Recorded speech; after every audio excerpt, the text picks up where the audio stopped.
Bueno, vamos a dar lugar a la siguiente mesa.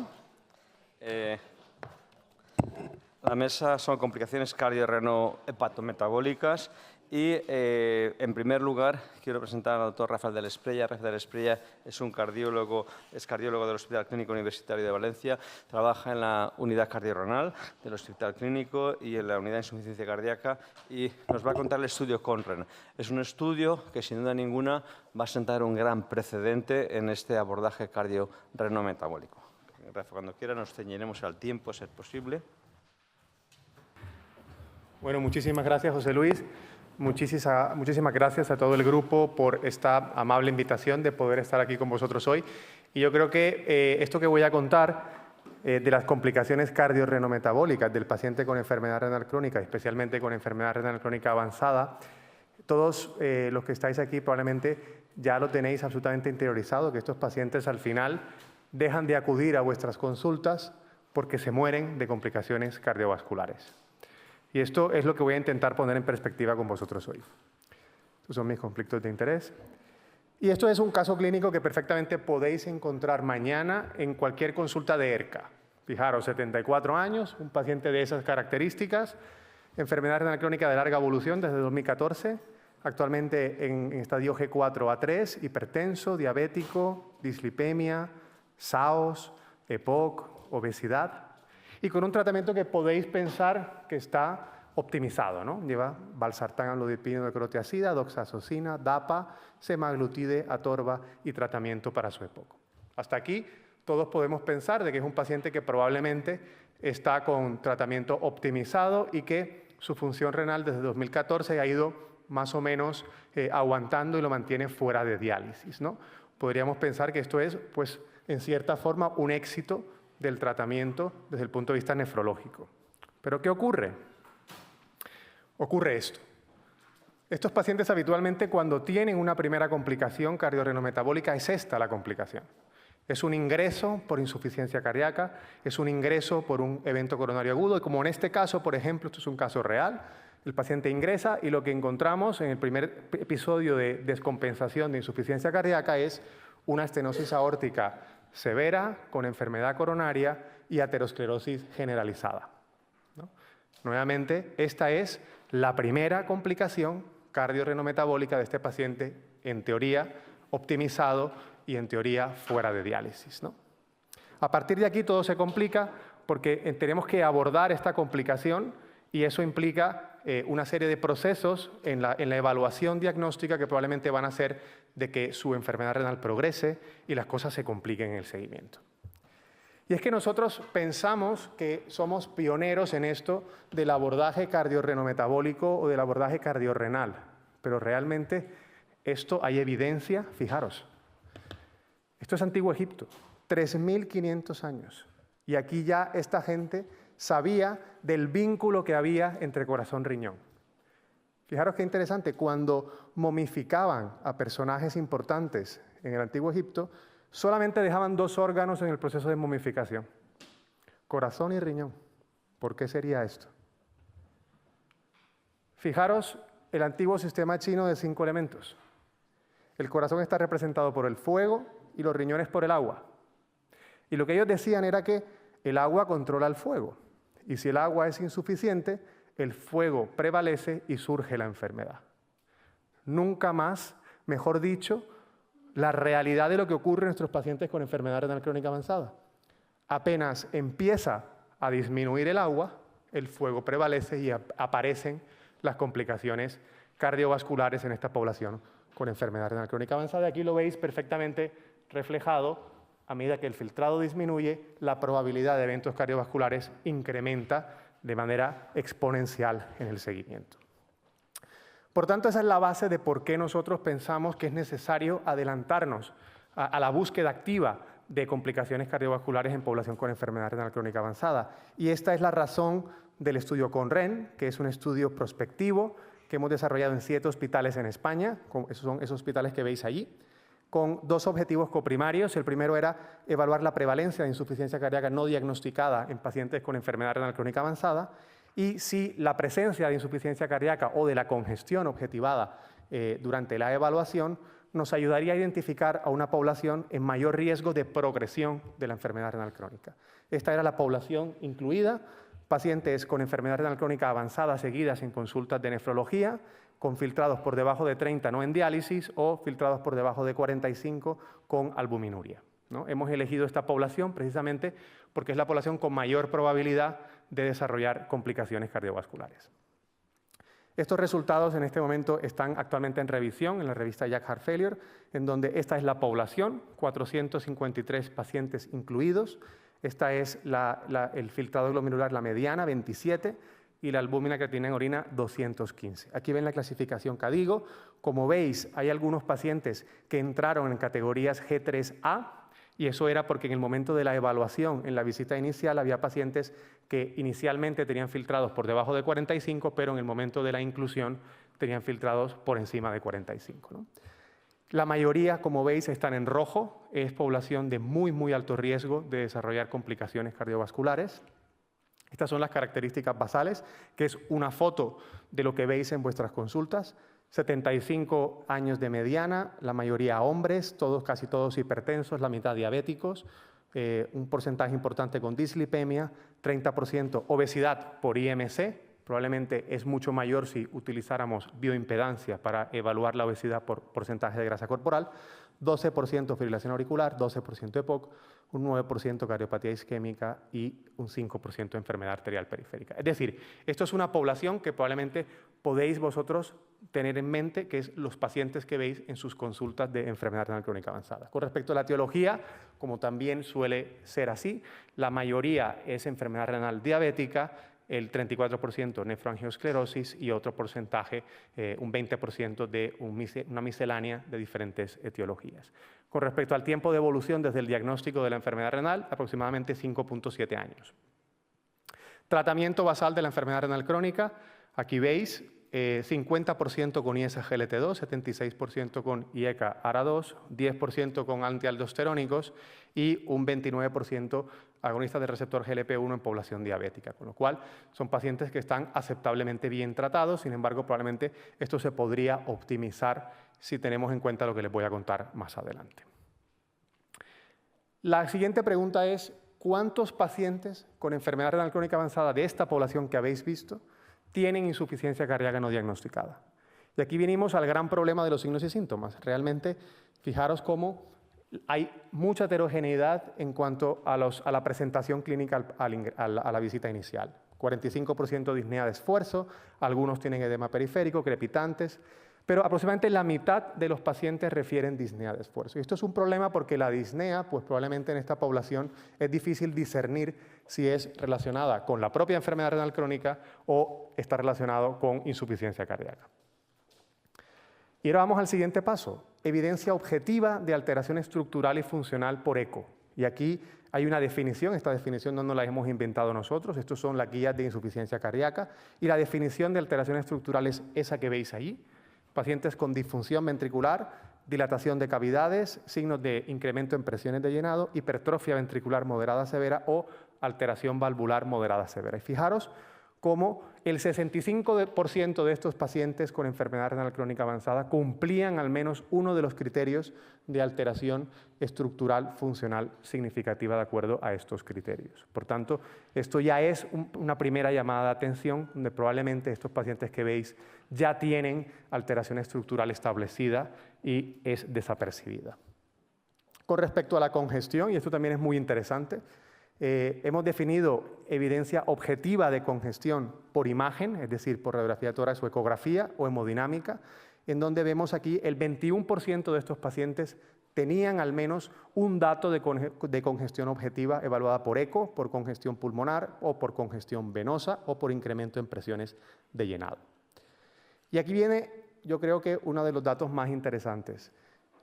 ¿Cuántos pacientes de esta población tienen enfermedad renal crónica avanzada? Y fijaros, y esto es un dato absolutamente rompedor porque en contra de lo que podríamos pensar, que la prevalencia de insuficiencia cardíaca aumenta a medida que el filtrado cae o que es más avanzada la enfermedad renal, fijaros cómo realmente la prevalencia de insuficiencia cardíaca establecida, es decir, signos y síntomas y alteración estructural, ronda en torno entre un 35 y un 40%, independientemente de la categoría CADIGO de enfermedad renal crónica. Y cerca de un 55-60% son pacientes que están en estadio B, es decir, que ya tienen alteración estructural o funcional significativa y que tienen evidencia objetiva de congestión sin síntomas. Es decir, probablemente cerca del 85-90% de los pacientes en vuestras consultas con enfermedad renal crónica, que no sabéis nada más de ellos, ya están en un estadio B o C de insuficiencia cardíaca. Y esto es un llamado de atención a cómo podemos mejorar estos procesos. Y aquí viene el siguiente punto. Si sabemos que esto es así, ¿cómo vamos a detectar o cómo vamos a evaluar a estos pacientes si tienen o no insuficiencia cardíaca? Fijaros, esta es la distribución de NT-proBNP. NT-proBNP recuerdo que se hacía en la visita basal. Y fijaros cómo la mayoría de pacientes están aquí. Entre 100 y 1000 de NT-proBNP, que son valores que, si recordamos, población con filtrados de 27, son valores de NT-proBNP bajos. La mediana es 364. De manera que es un error atribuir niveles de NT-proBNP elevados solamente a un problema del filtrado glomerular, ¿no? Como veréis ahora en la siguiente diapositiva. ¿Y qué ocurre? ¿Será que nos sirve NT-proBNP para el rule out de insuficiencia cardíaca? Sí, existen pacientes, un 17% de pacientes con filtrados muy bajos, con NT-proBNP normal, menor de 125. Excelente biomarcador para rule out. Esto es un caso del CONREN, fijaros. Paciente con un filtrado repetidamente por debajo de 20 y un NT-proBNP repetidamente por debajo de 125. Este paciente no tiene insuficiencia cardíaca, rule out. Y fijaros, esto es muy interesante porque por primera vez vamos a evaluar puntos de corte concretos en pacientes con enfermedad renal crónica avanzada. Estos puntos de corte que veis aquí, a vuestra izquierda, 125 para rule out, fijaros la sensibilidad, 94% para rule out. 2000, que es el punto de corte que recomiendan las guías europeas para el diagnóstico de insuficiencia cardíaca de alto riesgo, fijaros la especificidad, 99%. Es decir, un paciente que veáis en vuestras consultas con NT-proBNP por encima de 2000, casi con toda probabilidad va a tener insuficiencia cardíaca estadio B o C. Y un paciente con NT-proBNP por debajo de 125, casi con toda probabilidad vais a poder hacer rule out de insuficiencia cardíaca estadio B o C. Entre medias se encuentra la mayoría de pacientes y aquí nuevamente nosotros hemos evaluado diferentes puntos de corte. Las guías actuales recomiendan ajustar por filtrado glomerular y por edad. Nosotros hemos evaluado por filtrado glomerular y por edad y por filtrado glomerular solo independiente de la edad. Y a modo de sorpresa nos hemos dado cuenta que ajustando NT-proBNP solamente por filtrado, tiene una capacidad discriminativa incluso mayor que el ajuste por edad. Por tanto, desde un punto de vista simple, probablemente los puntos de corte a recordar NT-proBNP en enfermedad renal crónica avanzada es 700 para filtrados por debajo de 30 y 500 para filtrados por debajo de 45 y por encima de 30. 2000 alto riesgo, 125 rule out. Y esta es nuestra propuesta, esto todavía no está publicado, pero es la propuesta que nosotros hacemos para evaluar pacientes con insuficiencia cardíaca en población con enfermedad renal crónica. Si veis en vuestras consultas un paciente con filtrados bajos, diabético, obeso, fibrilación auricular, edad avanzada o enfermedad coronaria, pedir un NT-proBNP. Si NT-proBNP es menor de 125, mucha probabilidad de que ese paciente no tenga insuficiencia cardíaca. Eso no quiere decir que no la vaya a tener y por tanto nosotros aquí recomendamos repetir en un año. Pacientes que tienen más de 2000, con mucha probabilidad ese paciente va a tener insuficiencia cardíaca y o congestión. Y la recomendación es derivar a un estudio cardiológico o a la unidad cardiorrenal para una evaluación conjunta. Si estamos en zona gris, entre 125 y 700 o 500, dependiendo del filtrado, aquí ajustar NT-proBNP por índice de masa corporal. con estos puntos de corte que veis aquí y repetir la determinación en 6 meses. Y luego, si podemos ajustar por filtrado, menos de 30 de filtrado, 700, un punto de corte a recordar para solicitar un estudio cardiológico, entre 30 y 45, 500, punto de corte a recordar para pedir un estudio cardiológico. Así que a modo de conclusión, yo creo que este estudio nos muestra que la mayoría de pacientes que veis con enfermedad renal crónica avanzada ya presentan insuficiencia cardíaca estadio B o C. Existe un importante infradiagnóstico de insuficiencia cardíaca en la población con enfermedad renal crónica avanzada, y esto si lo vemos y pensamos en el DAPA-CKD. ¿Cuántos pacientes del DAPA-CKD, si se hubiesen evaluado de forma objetiva, tendrían insuficiencia cardíaca ya? Y por tanto estos resultados se podrían interpretar como tratamiento también en una población con insuficiencia cardíaca. El uso de algoritmos guiados por NT-proBNP es una estrategia prometedora. Esto, desde luego, yo creo que es, desde un punto de vista práctico, tiene mucho sentido. Y facilitar el inicio temprano de terapias específicas para insuficiencia cardíaca, que son básicamente la forma como hay que tratar la enfermedad renal crónica avanzada, realmente podría mejorar drásticamente el pronóstico en esta población de tan alto riesgo. Muchísimas gracias. Muchas gracias, Rafa, por la espectacular presentación. Si queréis, luego subimos todos a las preguntas al final. No solamente por ser una presentación, sino por este trabajo de la Unidad Cardiorrenal del Hospital Clínico de Valencia, en el que se está aportando nuevos datos y se está aportando evidencias para conocer cosas que desconocíamos, que no teníamos claro. Espectacular, Rafa.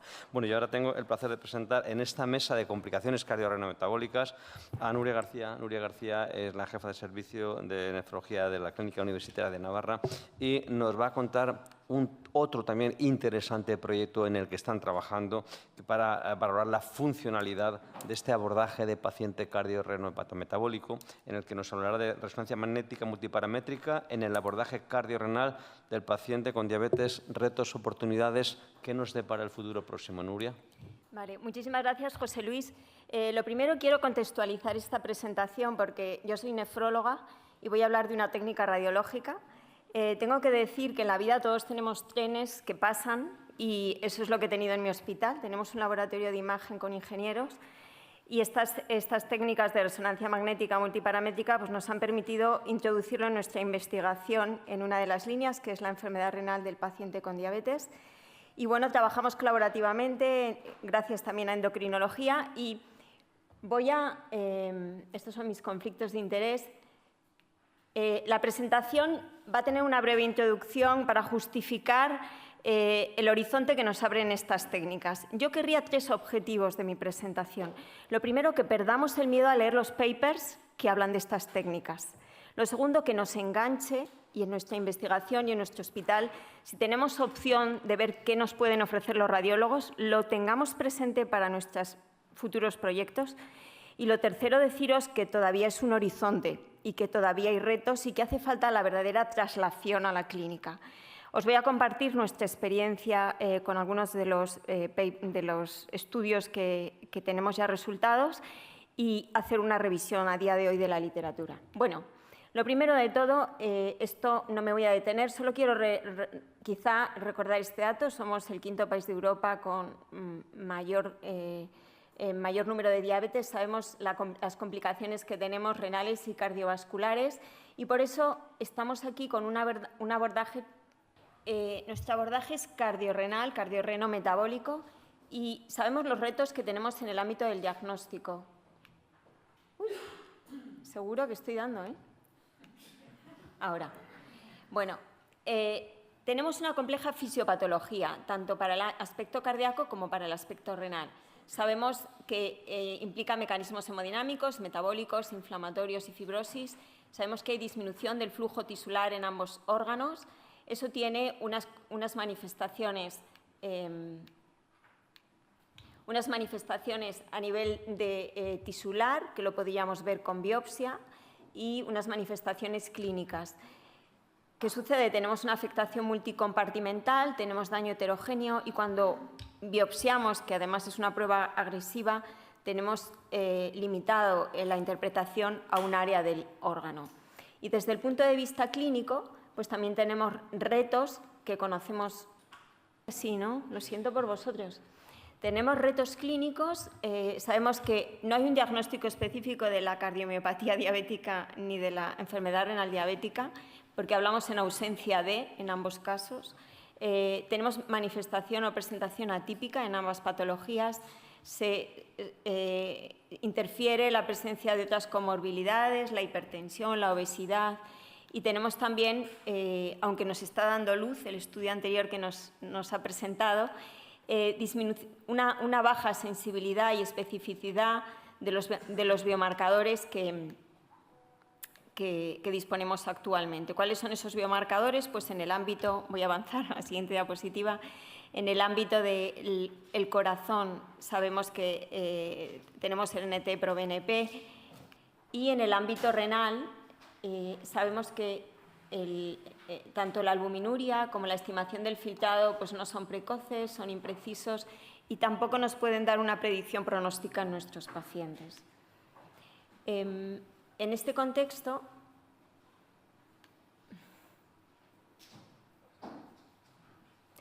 si damos un paso a la radiología, porque voy a hablar de la resonancia, pues podemos repasar las distintas técnicas que tenemos para ambos órganos. Tenemos la ecografía, tenemos el TAC, tenemos las urografías, las funcionales. ¿Y qué pasa con todas estas técnicas? Bueno, pues que sabemos que la ecografía pues tiene observador dependiente y en todas las demás, en la mayoría, tenemos el problema del contraste. En las funcionales también estamos como con los biomarcadores analíticos con baja sensibilidad y especificidad, y con los límites que tiene el objetivo de cada una de ellas.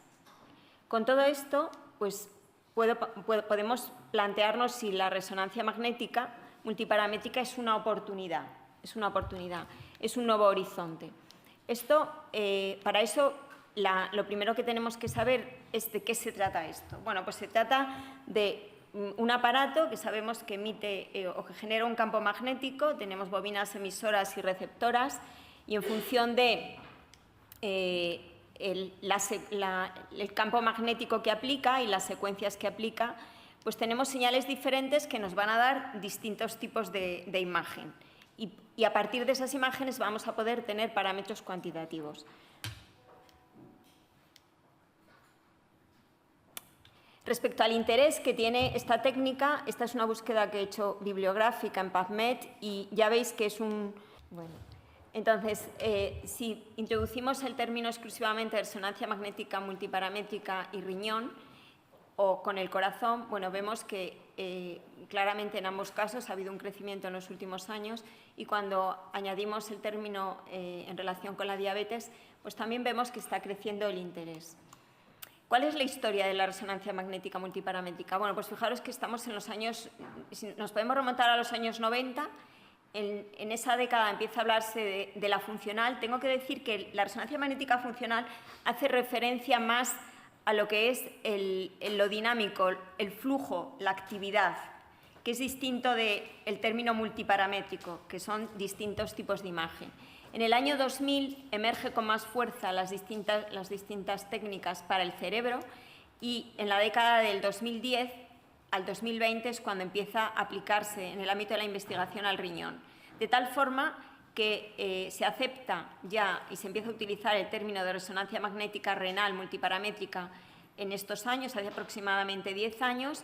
En el 2015 aparece ya un grupo internacional dentro de la MRI, que es la Sociedad Internacional de Resonancia, y en el 2017 se hace un gran empuje en Europa en la investigación en el ámbito renal de una acción COST liderada por un británico. Y lo que os decía antes, que lo he adelantado, aplicamos un campo magnético. Fijaros qué cantidad de magnetismo utiliza esta técnica. Pues 30 a 60.000 veces lo que es el campo magnético de la Tierra, para que nos hagamos una idea. Emisores y receptores de campo magnético, y en función de lo que emito y lo que recibo, los ingenieros nos dan distintas secuencias. ¿Qué ventajas tiene? Fijaros, no es invasiva, no es ionizante, no utiliza contraste, nos da imágenes en 3D, nos va a dar mapas de colores y parámetros cuantitativos que yo voy a poder seguir en el tiempo, y por lo tanto voy a tener un seguimiento longitudinal de lo que estoy mirando. ¿Qué secuencias disponemos? Pues me ha parecido interesante y docente que las recordemos en base a lo que nos dan. Tenemos secuencias de macroestructura, que son las que se llaman T1 y T2 ponderada. Tenemos secuencias de hemodinámicas, que esta sería la funcional, que nos dan datos de flujo y perfusión tisular. Tenemos secuencias de microestructura, en la que tenemos la difusión ponderada y la T1 y T2 mapping. Tenemos oxigenación, que ahora explicaré, y tenemos fracción grasa. Hay que decir que todas estas tienen especial interés para el paciente con enfermedad renal crónica y con diabetes. Bien, ¿y cómo funcionan? Vamos a tratar de entender cada una de ellas de forma muy sencilla. Fijaros, la perfusión, en concreto el arterial spin labeling. Bueno, pues lo que nosotros hacemos es pedirle al aparato que de forma transversal aplique, magnetice la molécula hemo de la sangre en su paso por debajo en un corte transversal en la aorta antes de la llegada al riñón. ¿Qué pasa? Que he convertido en contraste endógeno mi propia sangre y ese contraste endógeno me va a permitir calcular el flujo sanguíneo renal, mililitro por minuto por 100 gramos de tejido. Las técnicas de difusión, que hemos dicho que nos ayudan a ver inflamación, fibrosis, microestructura, pues estas técnicas se basan en el movimiento browniano que tienen las moléculas de agua de los tejidos. Ya entendéis que un tejido con mucha célula o con célula normal tendrá una difusión mejor que un tejido fibrótico, en el que faltan células, en el que falta líquido. De otra forma, pues está el edema y la inflamación, pero en el fondo se basa en este principio físico. Y luego tenemos otra técnica de difusión, que es la T1 y T2 mapping, que esta, en lugar de basarse en los movimientos brownianos del agua, se basa en la capacidad que tiene de relajarse los protones una vez que los he magnetizado. Y hay dos tipos de relajación, que llaman la longitudinal, que es la que me da T1, me va a dar milisegundos, y la transversal, que es la T2. Y la oxigenación. La oxigenación utiliza la capacidad que tiene la deoxihemoglobina que lleva la sangre o que está en los tejidos en relación con la falta de oxígeno, que tiene capacidad paramagnética, de tal forma que a más deoxihemoglobina voy a tener un parámetro indirecto de menos oxigenación, ¿correcto? Bien, pues con esta introducción y volviendo al paciente diabético y a sus mecanismos, pues ya entendemos que en el ámbito de la hemodinámica nos puede interesar la perfusión renal, en el ámbito metabólico el desbalance de oferta y consumo de oxígeno, por supuesto la fracción grasa que está ganando muchísimo interés, y en el ámbito de la inflamación y fibrosis, pues todo lo que correlaciona con el pronóstico del paciente y la futura progresión de la enfermedad.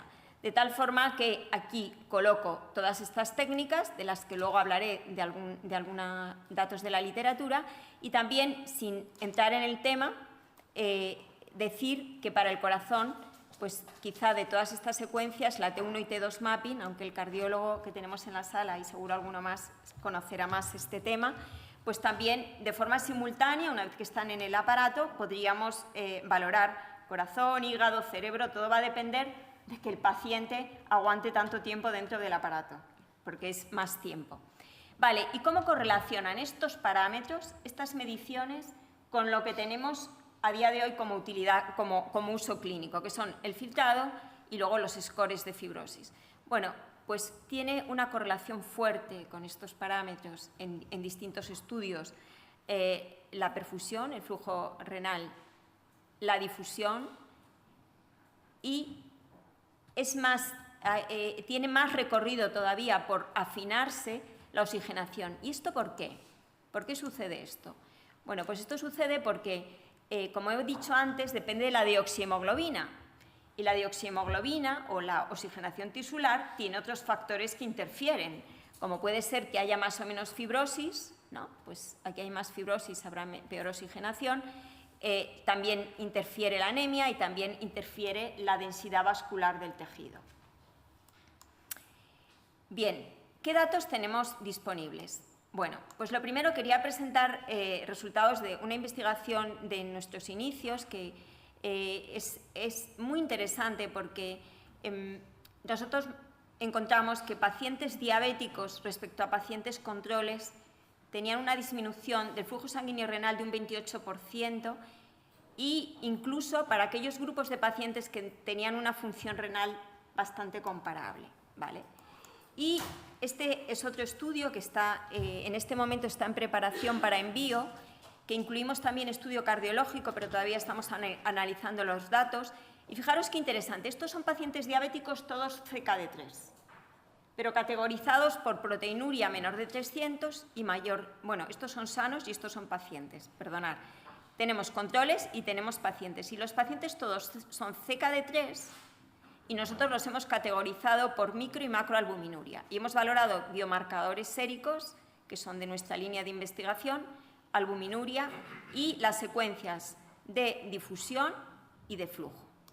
Presento solo datos relevantes. Fijaros, aquí tenemos, por supuesto, había diferencias significativas entre sanos y pacientes, pero nos centramos en los pacientes, en teoría, con un filtrado en la misma categoría. Y fijaros, respecto al flujo sanguíneo renal, una reducción significativa, los macroalbuminúricos frente a los de menor de 300, y también para la difusión, una peor difusión los que tenían mayor proteinuria. Bien, para que entendamos un poco más el tema de la difusión, porque algunos papers, en lugar de hablaros de un único parámetro, que es la difusión, y a mayor difusión el tejido está mejor, nos hablan de la diferencia cortical-medular. Normalmente la corteza va a tener, en condiciones normales, una ADC mayor que la médula. Cuando esto se invierte, que lo podemos ver en este gráfico, fijaros, estos son pacientes con CKD G1, G2. Fijaros que la difusión es más alta en la corteza, que la tenemos representada aquí, que en la médula.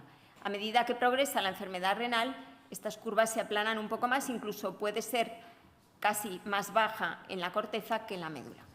Fijaros lo bien que correlaciona, ¿no? A más baja diferenciación córtico-medular, tenemos la correlación en los estudios de biopsias con mayor fibrosis. Y este confirma lo anterior. Este es el parámetro, el delta, la diferencia córtico-medular. A medida que aumenta la fibrosis, disminuye este parámetro. Es decir, que tenemos parámetros que correlacionan bien con lo que encontramos en los tejidos. Y esto quiero que, la verdad es que este artículo me gustó porque explica muy bien cómo obtenemos el tema el parámetro de la oxigenación. Entonces, lo que hacen es, los ingenieros nos dividen en 12 slides y para cada una de estas líneas que traza, desde la corteza hasta la médula interna, promedia la deoxihemoglobina. Y lo lleva a un gráfico. Y entonces tenemos corteza externa, corteza interna, que en teoría aquí la oxigenación en la parte va mejorando, y la médula, a medida que nos metemos en la médula, vuelve a empeorar. Y este estudio compara pacientes controles con pacientes diabéticos. Y aquí que ellos no encuentran diferencias. Bueno, pues es un estudio, no es negativo, pero sí que justifica, junto con otros que hay en la literatura, que en esta técnica tenemos que seguir estudiando y encontrando datos para sacar conclusiones. Y he traído este que es interesantísimo, porque creo que el tema de la grasa, que ya sabéis vosotros, va a ganar fuerza respecto a las otras secuencias de difusión. Este es un estudio en el que tenemos diabéticos con filtrados mayor de 90, diabéticos 1-2, enfermedad renal diabética 3-4 y sujetos controles. Fijaros que el flujo sanguíneo renal nos discrimina perfectamente todas las comparaciones entre grupos, pero es que la fracción de grasa también, y fijaros con qué áreas bajo la curva, de 0,98, 0,96, ¿vale? Bien, ¿y qué tenemos de estas técnicas y los fármacos? Pues tenemos estudios que valoran el impacto agudo, que fijaros, ya en el 2012 hay un estudio de olmesartán que valora la oxigenación y ve que a los 60 minutos mejora con el olmesartán. Y en el 2021, con ISGLT2, vemos estas dos secuencias y vemos que mejora la oxigenación cortical y en este caso no encuentra de forma aguda cambios en la perfusión. ¿Y qué tenemos de datos crónicos? Pues este estudio es pacientes con canagliflozina frente a otro antidiabético, 33-31, tienen función renal normal y fijaros, lo he traído porque es muy interesante ver cómo en estos diabéticos el ISGLT2, estas secuencias nos muestran cómo disminuye la fracción de grasa renal y cómo mejora la oxigenación. Recordar que cuando baja el R2 start está mejorando la oxigenación. Interesantísimo. ¿Y qué está viniendo? Bueno, el remodel del que nos han hablado, que tenemos un gran interés en saber qué va a pasar. Hay otros estudios que uno puede encontrar también en Clinical Trials y que ya tenemos el abstract publicado, en Tracer. Y bueno, quería presentaros este que es independiente, en el que estamos incluidos en un proyecto europeo y que va a ser muy interesante porque va a valorar también mecanísticamente, de forma multiparamétrica, estos fármacos. Tenemos un futuro en el horizonte, pero tenemos muchas cuestiones, tenemos que seguir trabajando en equipo y por eso he querido intentar convenceros de que tienen enganche y de que tienen futuro.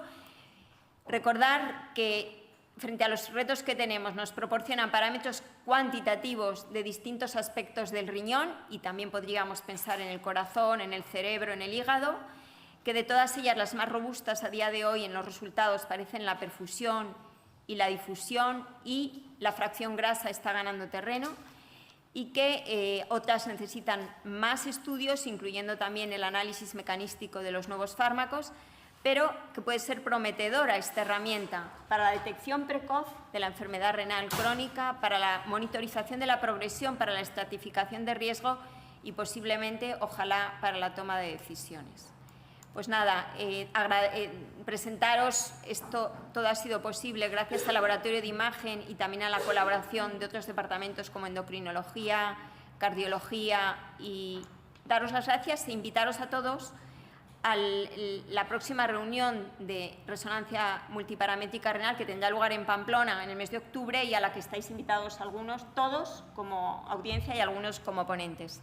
Muchísimas gracias. Muchas gracias, Nuria. Gracias por esa magnífica presentación y esos retos de futuro a corto y medio plazo. Muy bien. Para acabar esta mesa de complicaciones cardiorreno-hepatometabólicas, vamos a hablar de la parte hepato, la última incorporada a este continuum, que sin duda ninguna tiene importancia muy relevante. Y para ello, bueno, tengo el placer de presentar a Javier Escalada. Javier Escalada es el jefe de servicio de endocrinología también de la Clínica Universitaria de Navarra y seguro que nos va a hacer una actualización entre esta relación del MAS o MASLD, que llaman ahora, y la enfermedad renal crónica. Cuando quieras, Javier. Bueno, muchas gracias, José Luis, por la presentación, al comité organizador por la invitación a estar aquí. Es un placer para mí y un honor el poder estar en esta reunión tan prestigiosa, teniendo en cuenta que dentro de mi especialidad yo me dedico fundamentalmente a diabetes, concretamente en el área de diabetes de nuestra sociedad, al grupo de enfermedad renal crónica, y hace poquito, cuando yo estaba todavía de presidente de la sociedad, creamos el grupo de enfermedad hepática metabólica, con lo cual creo que hemos juntado bien el tema con el que espero aportarles alguna luz. Bueno, estos son mis conflictos de interés en relación con el tema, fundamentalmente proyectos de investigación de moléculas que pueden estar relacionadas con el tratamiento de estas entidades. Y en la agenda pues voy a intentar pasar rápido, porque sé que no hay mucho tiempo, por muchos datos. Así que no vamos a perder demasiado tiempo aquí, solo para agradecer a lo que no puede ser de otra forma el equipo que ha dado lugar a que podamos trabajar en todo esto. Está claro que uno solo no llega a ningún sitio y en este caso en concreto, pues con la doctora García, que acaba de intervenir, pues trabajamos en muchos proyectos. Carolina Perdomo es la que hizo la tesis doctoral sobre enfermedad hepática metabólica y riesgo cardiovascular. Gemma Fribeck y yo dirigimos su tesis y Gemma tiene un laboratorio de investigación que es, bueno, pues la que nos da gasolina para que podamos estar ahí publicando y un poquito en primera línea. Bueno, no me atrevo de hacer definiciones de enfermedad renal crónica en una audiencia de este tipo, con lo cual ahí no voy a entrar, pero sí recordar algunos aspectos relacionados con lo que vamos a hablar. Efectivamente, como decía el doctor Gorriz, estamos hablando ya de MASLD, no de NAFLD. Parece que es, bueno, cuestión solo de términos, pero es verdad que esta última denominación, que es la que pueden ver a la izquierda de la diapositiva, es más inclusiva y no exclusiva como era la anterior, donde el término no alcohólico ya suponía una situación muy concreta. Y también el tema del FATI, ya saben que ahora con el tema de la discriminación y el estigma de la obesidad se ha quitado de en medio, pues cambiándolo por esta otra de MASLD, donde es muy importante y fundamental la presencia de alteraciones metabólicas.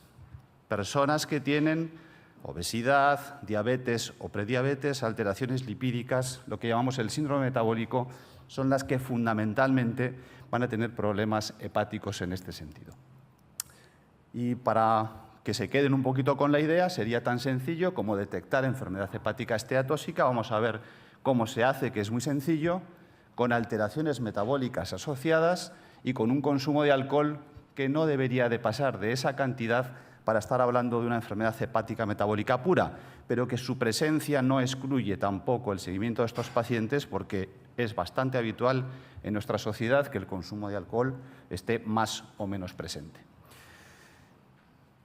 El diagnóstico de esteatosis no es complejo, no hay por qué hacer pruebas de imagen. Por supuesto que si las tenemos, las aprovechamos. Cualquier prueba de imagen que se haga por cualquier otro motivo podría servirnos para saber si ya hay grasa hepática, pero muchas veces también con marcadores séricos tan sencillos como el Fatty Liver Index o el Hepatic Steatosis Index, que tienen unos parámetros que medimos todos los días en nuestra consulta, y si acaso aquí tendríamos que medir el perímetro abdominal, nos pondría sobre la pista de si existe grasa hepática, cosa que vamos a encontrar en un porcentaje altísimo de pacientes, ya les adelanto.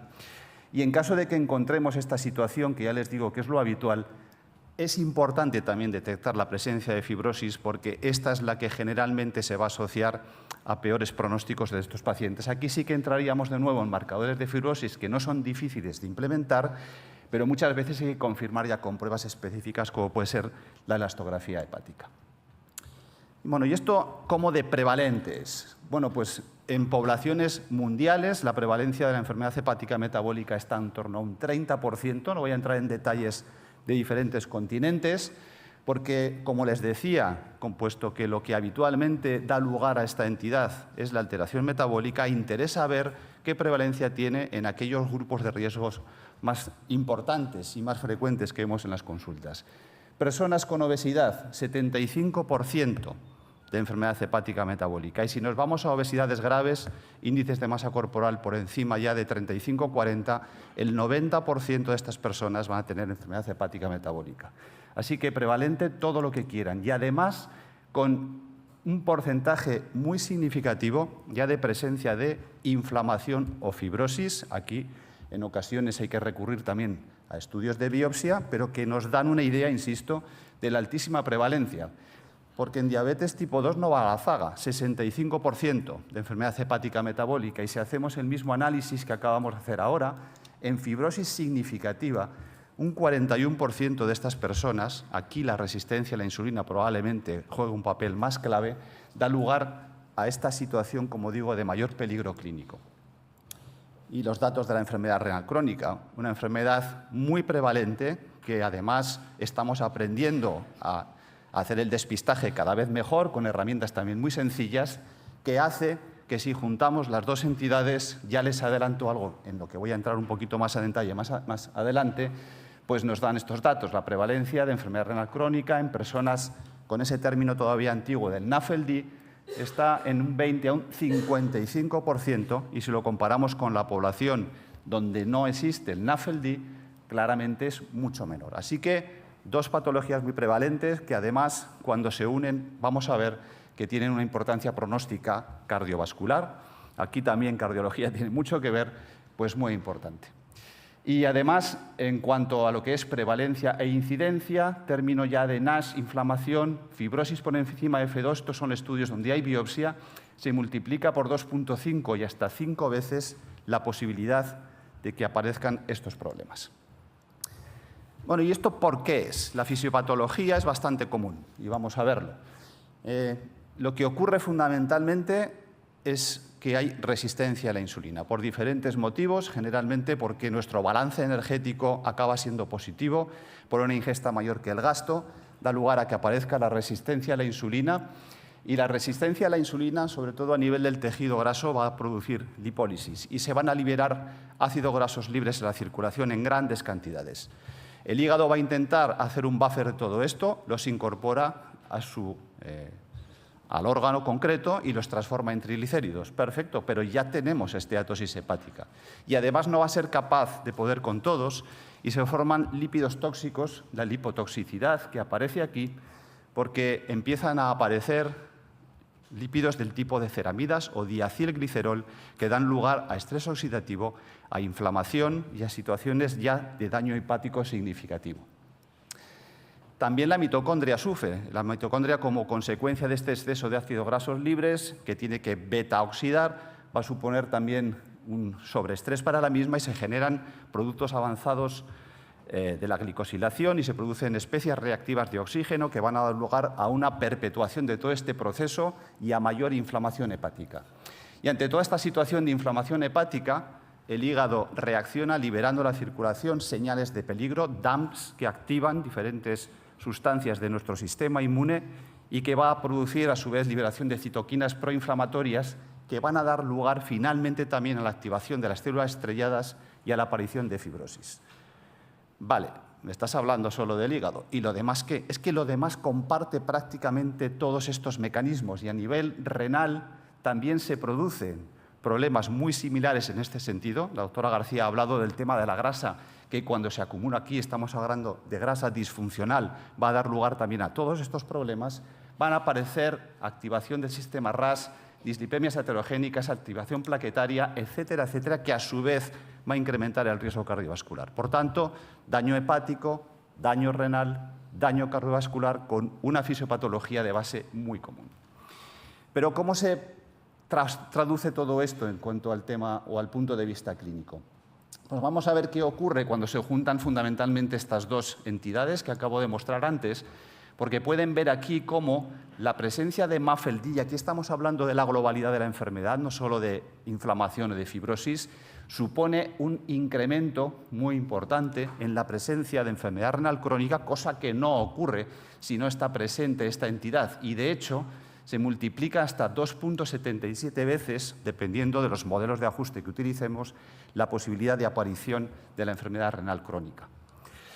En un metaanálisis relativamente reciente, donde fueron capaces de analizar 1.200.000 personas adultas, donde había un 28% de ellas con esta entidad y un seguimiento de prácticamente 10 años, se observó que aquellas personas que presentaban la afectación hepática tenían un riesgo de desarrollo de enfermedad renal crónica de un 43% mayor que si no se presentara.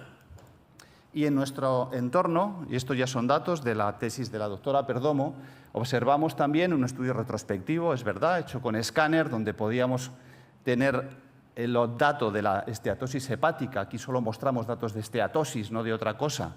Y un seguimiento clínico largo de los pacientes, donde sí que teníamos datos de albuminuria, observábamos cómo la posibilidad de desarrollar de albuminuria en aquellas personas que tenían enfermedad hepática metabólica se multiplicaba por 3 en relación con aquellas que no lo tenían.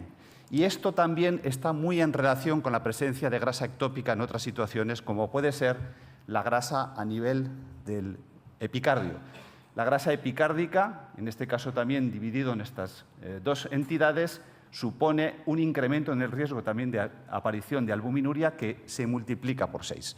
Podríamos hablar de esa adiposidad disfuncional que, independientemente casi del órgano en el que se produzca, va a dar lugar a la aparición también de alteraciones en el otro sentido. Y además, esas alteraciones, tanto a nivel epicárdico como también en análisis de calcio coronario que analizamos en nuestras poblaciones y que son más prevalentes, como antes decía, en personas con diabetes tipo 2 o con fenotipo de obesidad, da lugar a su vez también a un incremento de riesgo cardiovascular. En este caso, es verdad, de parámetros subrogados, estaríamos hablando de riesgo cardiovascular más que de eventos como tal. Pero es que cuando se juntan ya las dos y se analiza qué ocurre en estas poblaciones donde ya existe tanto la afectación hepática como la renal, el riesgo de que aparezca en este caso enfermedad cardíaca isquémica pues es también claramente mayor que en las otras situaciones, incrementándose hasta un 50% en alguno de los modelos de hazard ratio, insisto, el riesgo cardiovascular cuando riñón e hígado están también afectados.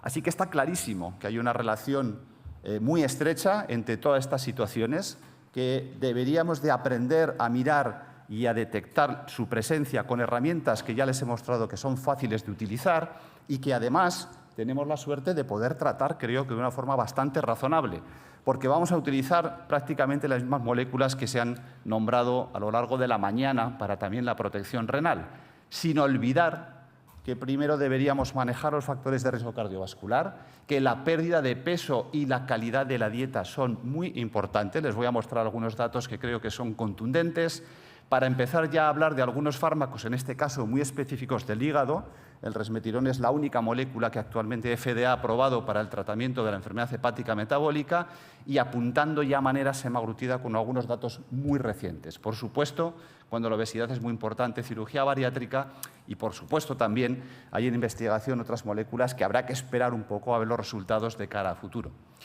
Bueno, en estas dos guías tan importantes, en las que no voy a entrar porque no hay tiempo, quería remarcar cómo en las dos el abordaje dietético está muy presente.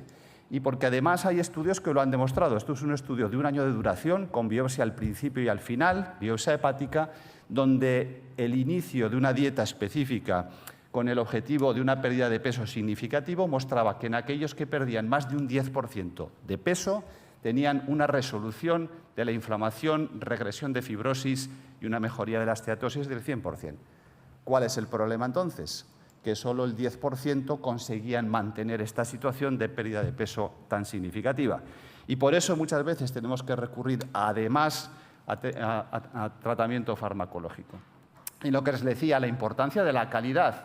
Hay determinados nutrientes que está claramente relacionado también con una mejoría en cuanto a parámetros inflamatorios y también una buena evolución del hígado y, por tanto, aparte de, a veces, dietas más o menos hipocalóricas, tenemos que proteger y cuidar la calidad de la dieta.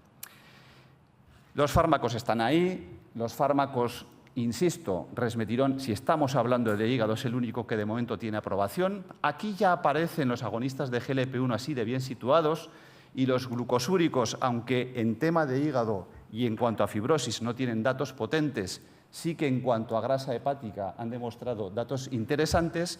Y lo que acaba de salir publicado en New England es el estudio Essence con semaglutida, un estudio que va a durar mucho tiempo, 240 semanas, pero donde han hecho un primer análisis que ya estaba preespecificado con los primeros 800 pacientes para ver qué ocurría a nivel hepático con el tratamiento de 2,4 miligramos semanales de semaglutida. Y se puede observar cómo la inflamación revierte de una forma muy importante en los pacientes tratados, 63% frente al placebo, 34%, datos de biopsia. Y por primera vez con los GLP-1 se acaba de demostrar también que la fibrosis regresa de forma significativa, casi un 37% frente a un 22% de los pacientes tratados con placebo. Otros datos además muy interesantes de objetivos secundarios, la pérdida de peso es importante, se consigue una pérdida de peso de un 10% con semaglutida frente a un 2% con placebo, porque además no hay receptores de GLP-1 en el hígado y se cree que el mecanismo de protección puede venir, aparte de por la pérdida de peso, por mecanismos de modulación de inflamación y demás. Pero si ponemos a los tres órganos de los que acabo de hablar en su contexto, tenemos una molécula que no solo el Essence, el Flow, del que ya se ha hablado, y todos los de protección cardiovascular, cumple todos estos criterios. Y es que además ayudan a perder peso y nos permite controlar la glucemia. ¿Y quién es esta molécula? Pues semaglutida. Sin descartar las que puedan venir, por supuesto, que apuntan maneras y apuntan muy bien, pero a día de hoy ya tenemos esta molécula con nosotros. Dos palabras de la cirugía bariátrica. Es muy eficaz cuando se indica en aquellas personas que lo necesitan. Aquí estamos hablando de mortalidad en situaciones de enfermedad renal crónica a 5 años. Miren cómo desciende en comparación con cohortes del mismo índice de masa corporal que no han sido sometidos a cirugía bariátrica. Y también en aquellas personas, en este caso ya analizando lo que supone beneficio sobre el hígado, MASH o fibrosis, se produce una disminución muy significativa, tanto en términos de biopsia como en análisis de resonancia magnética, que aquí también se ha utilizado para estos pacientes. Pero no olvidemos que esto es un equipo, como decía al principio, y los hepatólogos también nos pueden ayudar. Y cuando hacemos el screening, que ya digo que se utilizan índices no invasivos séricos muy fáciles de obtener en el laboratorio e incluso con una elastografía de transición o un fibroscan, dependiendo del parámetro que obtengamos, sobre todo cuando estemos en situaciones de fibrosis o sospecha de fibrosis significativa, tendremos que consultar con hepatología para que junto con nosotros, junto con los nefrólogos si hay afectación renal o junto con los cardiólogos si la hay cardíaca, pues consigamos que el paciente llegue a su mejor puerto. Así que, para concluir, hemos visto la disfuncionalidad del tejido adiposo. Ahí se produce una serie de alteraciones que no voy a repetir, pero que da lugar al acúmulo de grasa disfuncional en todos estos órganos tan importantes, que dan finalmente también lugar a enfermedad cardiovascular y renal, además del resto de las entidades que llevan a todo ello, pero que afortunadamente creo que tenemos herramientas terapéuticas muy interesantes a día de hoy para poder combatir todo esto.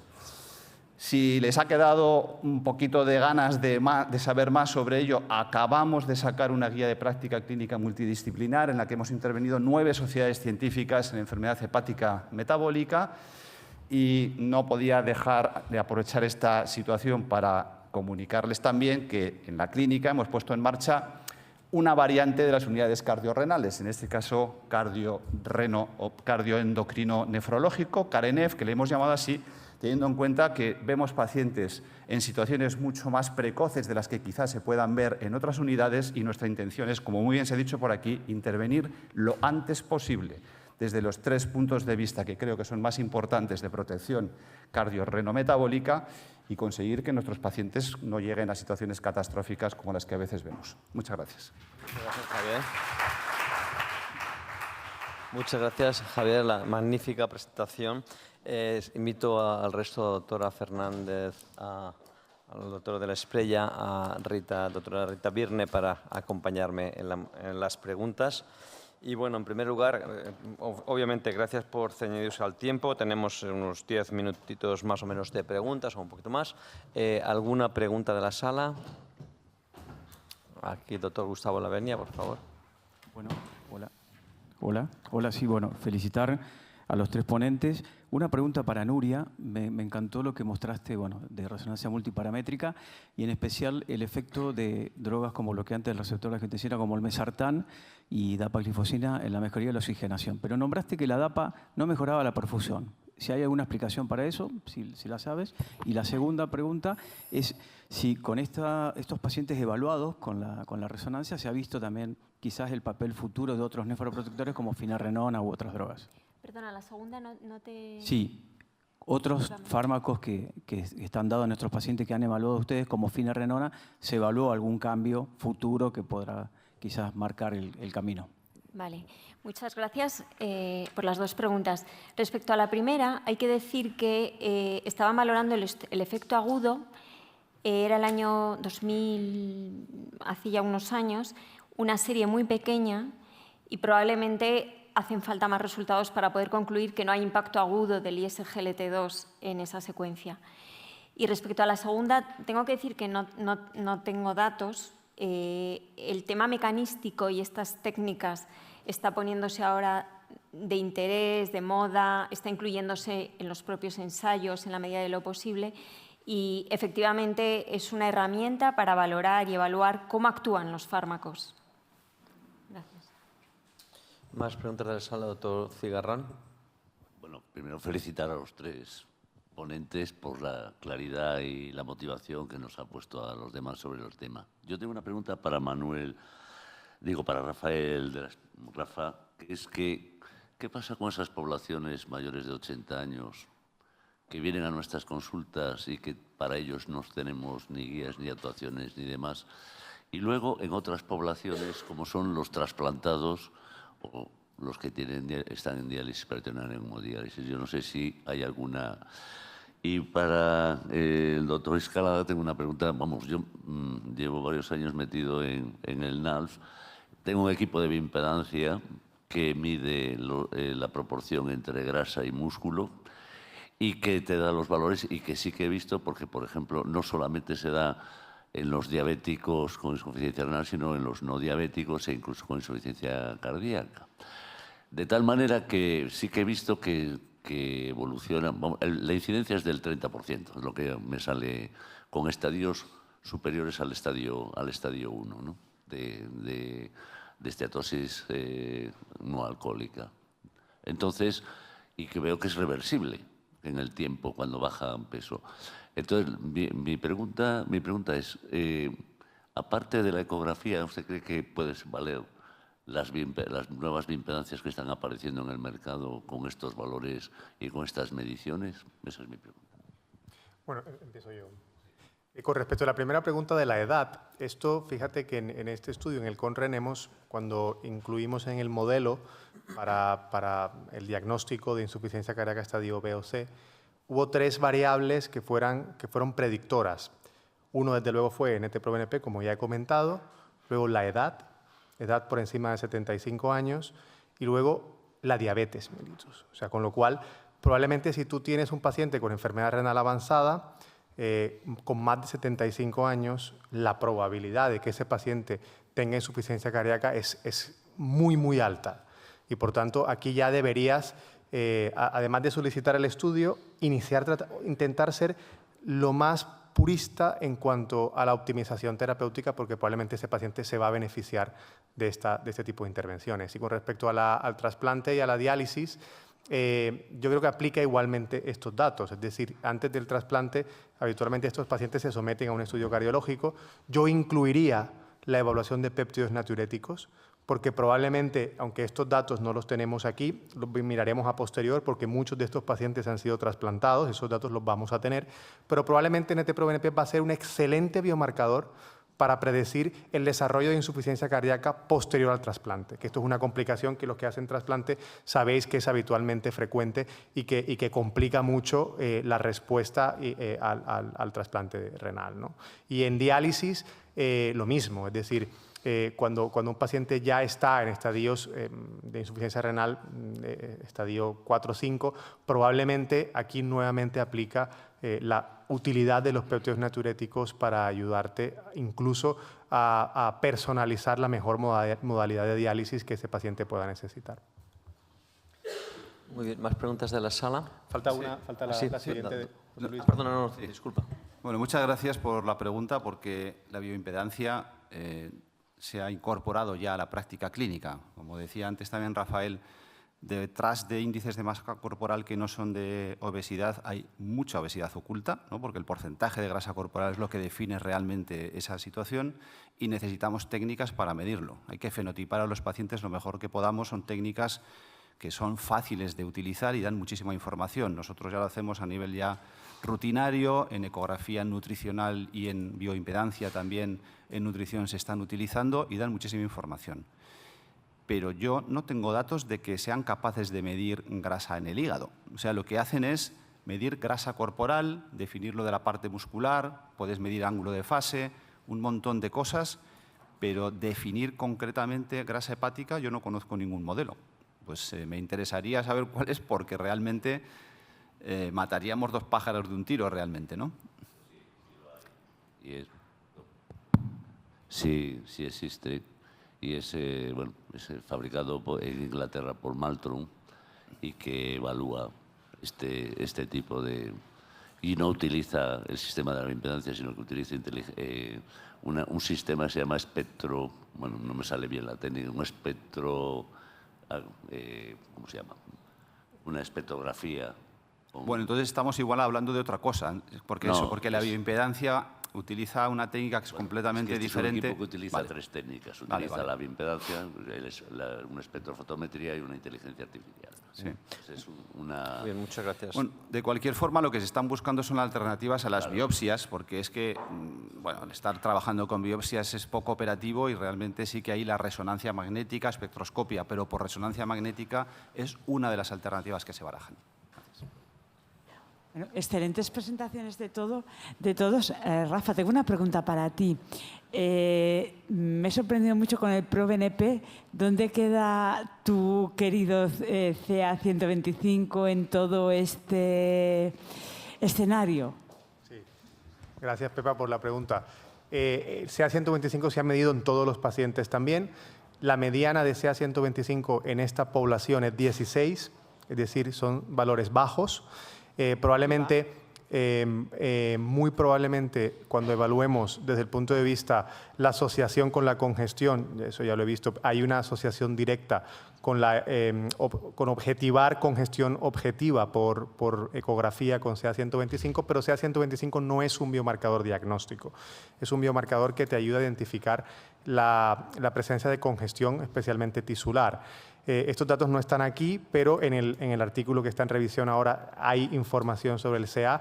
Y una cosa muy interesante, y es que a medida que la enfermedad renal progresa, la cantidad de pacientes que tienen CAs altos también es mayor. Por tanto, probablemente hay una asociación directa entre mayor gravedad de la enfermedad renal, sobre todo con albuminuria, y la presencia de congestión tisular subclínica, probablemente que tenga un impacto, que es la hipótesis, con la progresión de la enfermedad renal en el seguimiento. Muchas gracias. Muchas gracias a los tres por las magníficas charlas.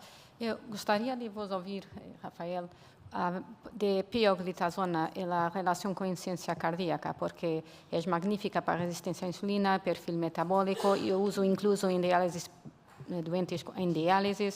Qual é a impressão, a relação com a insuficiência cardíaca não está muito clara? Sí, realmente nosotros no utilizamos pioglitazona prácticamente en ningún paciente. De hecho, en esta población del CONREN no hubo ningún paciente con pioglitazonas, probablemente por la asociación que hay con la insuficiencia cardíaca.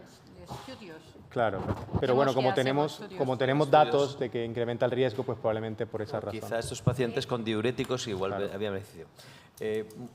Pregunta, Rafa, ya si empiezo contigo. Has dicho, pues, entre el 50% de esos pacientes que vemos en la consulta tienen una insuficiencia cardíaca estructural, un porcentaje más elevado. A ver, estamos viendo pacientes con filtrado por debajo de 45 y albuminuria debajo de 30. Vamos a hacer NT-proBNP, quizá 125 y una eco probablemente. Este paciente se le diagnostica de una FEBI preservada. Entonces, ¿qué secuencia terapéutica debe llevar como mínimo? Es decir, una cosa que se nos está pasando por delante y no lo estamos haciendo. Como mínimo, ¿qué terapia debe llevar? Solamente dir el nombre, pam, pam, pam, y ya está.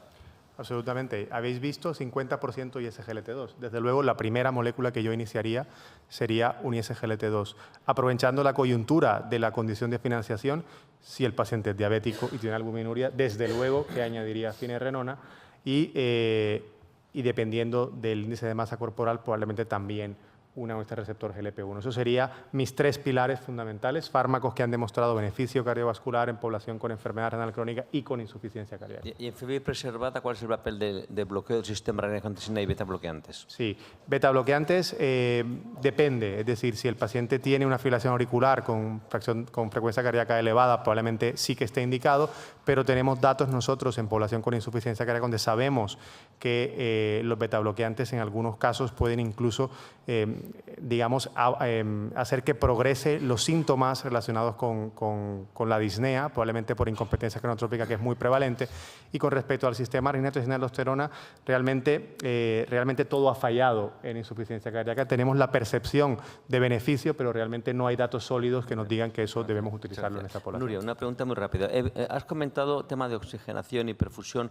No me ha quedado muy claro porque los ISGLT2 mejoran la oxigenación cortical, pero parece que no la mejoran tanto la medular. Por lo tanto, incluso ha llegado a plantear que pacientes cuando administramos contrastes, que cuidado con los ISGLT2. Los datos que tenéis, ¿qué nos hablan hacer? ¿Habéis analizado el efecto de ISGLT2 sobre perfusión medular? No. Te puedo decir de lo que he estudiado y de lo que he revisado. El tema, al final, la secuencia lo que te valora es no tanto la oxigenación, sino el equilibrio entre demanda y oferta. O sea, lo que recibes y lo que necesitas.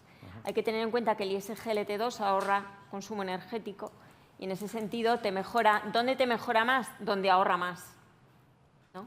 La corteza. Muy bien, gracias. Javier, una pregunta muy rápida antes de que acabe Rita. A ver, pacientes con enfermedad renal crónica, dado este binomio y este link, hacer el FIB4, que es una cosa automática, ¿en qué pacientes haríamos un escribado? Es decir, ¿con el FIB4 sería suficiente para plantear o no un test de imagen y sería el cribado en paciente con enfermedad renal crónica? Es suficiente. Nosotros utilizamos los tres que hay en la clínica, pero con uno es suficiente. FIB4 es el que más evidencia tiene. Valor por encima de 1.3 a FibroScan, a no ser que sea mayor de 65 años, donde el corte está en 2. pero por encima de esos 2 valores habría que hacer una prueba de imagen, en este caso ya no una eco, sino una elastografía, para ver si hay un kappa por encima de 8, que es lo que debería de llevar a la remisión de patología. Aquí hay 2 miembros de una unidad cardiorrenal común y habéis venido vosotros también a vernos. ¿Qué nos sugerirías para nuestra unidad cardiorrenal convertirla en cardiorrenohepatometabólica? ¿Qué tenemos que hacer? Porque nosotros medimos nutrición, dinamómetro, perímetro de cuádriceps. ¿Qué nos sugeriría para mejorar? ¿Qué nos puedes enseñar? Que seguro que nos puedes enseñar cosas. Bueno, yo ya he hablado contigo así en particular, que creo que endocrinología tiene que estar presente porque aunque la valoración la podáis hacer vosotros perfectamente, la intervención nutricional como tal creo que tiene que seguirse por parte de una especialidad que se dedica a ello, ¿no? Aparte de que tenemos el personal y la estructura, como son las dietistas y demás, y donde a veces hay que hacer ya intervenciones nutricionales muy concretas, incluso con suplementos, que creo que bueno, es el pan nuestro de cada día. Y luego, lo que hemos hablado muchas veces, si hay una diabetes de por medio, la función renal hace que la insulina esté presente en muchas ocasiones, queramos o no. Y son pacientes de un manejo quizá un poquito más complejo, donde si hay un hospital de día en la unidad, ayuda muchísimo a que las cosas vayan mejor. Muy bien, muchas gracias. Muchas gracias a todos. Vamos a café. Café no, a la siguiente mesa. Siguiente mesa. Siguiente mesa. No, gracias.